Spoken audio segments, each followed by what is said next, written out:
Thanks, fellas. This is what we're playing for tonight, the Division II Championship Trophy. It's been a remarkable road here. But if you believe what you read in the newspaper, you nearly left this offseason to return to your alma mater, Crespi. Why'd you stay at Servite? Hello, friends. I'm Danny Page, and welcome to High School Sports Rewind. New sport, new season, but still marquee matchups in our Time Warner Cable Game of the Week.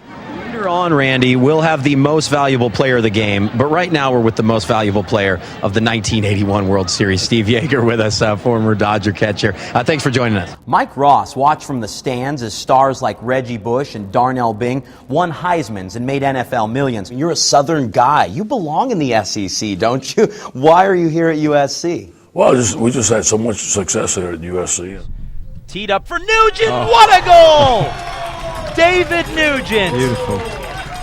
Guys, here on the Chatsworth sideline, a not-so-subtle reminder that there's more to life than football, certainly. You see the number 2 on the back of the players' helmets for Chatsworth, and that's a tribute to number 72, the lineman, Maury Lemons, here for Chatsworth.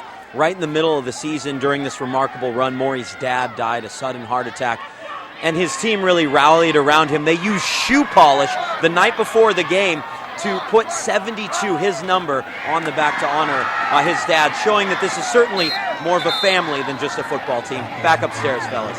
Welcome back. It was a star-studded affair Friday night at Westlake High with players like Nick Isham, Nelson Spruce, Mark Evans, and Tanner Souza on the field. But one unassuming hero played a big part in Westlake's win, seizing his chance for redemption. 4 weeks ago, Westlake kicker Alex Ball had his chance to beat St. Bonaventure, but the kick was partially blocked and the Seraphs won in overtime, a moment Ball had not forgotten. Living it in my mind over and over again, I just really wanted to show everyone that, I can do it. In Friday night's rematch with St. Bonnie, the junior got his chance and made no mistake, literally. Not only did a great job of kicking field goals for us and putting some points on the board, but he also kept them from getting good field position by putting the ball in the end zone every time we kicked off. Ball made every kick he tried, and in the process became the all-time scoring leader for kickers in Ventura County. He's an outstanding kicker and, works hard, and obviously he's very accurate. Just a few years ago, Ball had never even played football. A native of England's South Coast, Ball grew up playing soccer, but moved to the States with his family and took up America's game. I decided, I've never tried this before. Why not try it now? Westlake won by 10 points Friday night, 13 of which Ball accounted for. The Warriors meet Oaks Christian next week, a game that may once again come down to the foot of Alex Ball. It was a slow start to the season for Crenshaw as they dropped their first 2 games, although both defeats were just by single digits. But it's not how you start, it's how you finish. And the Cougars have been on a tear entering Friday's meeting with Locke, outscoring their opponents 323-17 during their 6-game winning streak. It would be status quo Friday afternoon, a matinee in the city section. Of course, Southern California sports some of the top football and basketball talent in America, but the region is teeming with top soccer players as well. Jim Patrick takes a look at the teams and players primed for big performances in 2011. Last week, we took an inside look at the wild football season in the Marmoni League. But things are often as crazy on the hardwood. Defending champs Thousand Oaks hosted title wannabes Royal. Let's head out to the Green Hole for the highlights. Royal up 2 when Evan Hall hits this 3 to put the Lancers ahead by 1. Then Hall with the rebound does his best Avondre Bolar impression, throws it deep and connects with record-breaking receiver Richard Mullaney for the score. Lancers up 7. Then a barrage of 3s light this half up. J.R. Powell knocks in the triple for Royal. Then Mullaney hoists one up. But Max McCoy answers back for the Highlanders.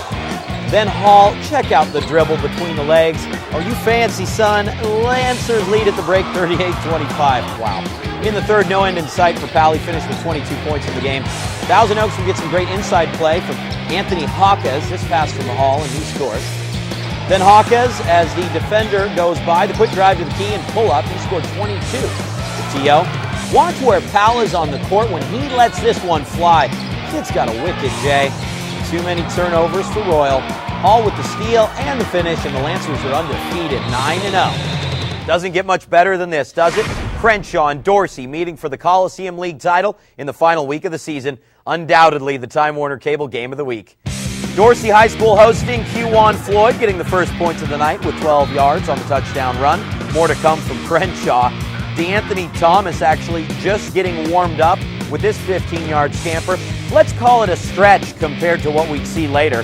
That led to a 1-yard TD run by Shaquille Shelton. Throw it down. Crenshaw quickly up 13.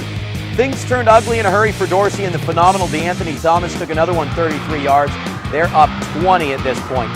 And then underrated QB Jerry McConaughey goes to work. He hangs this up for Marquise Thompson. Look at the grab by Thompson for the touchdown. Crenshaw can safely say they'll be either number 1 or number 2 behind Carson in the city section after Friday's 53-12 dismantling of Dorsey.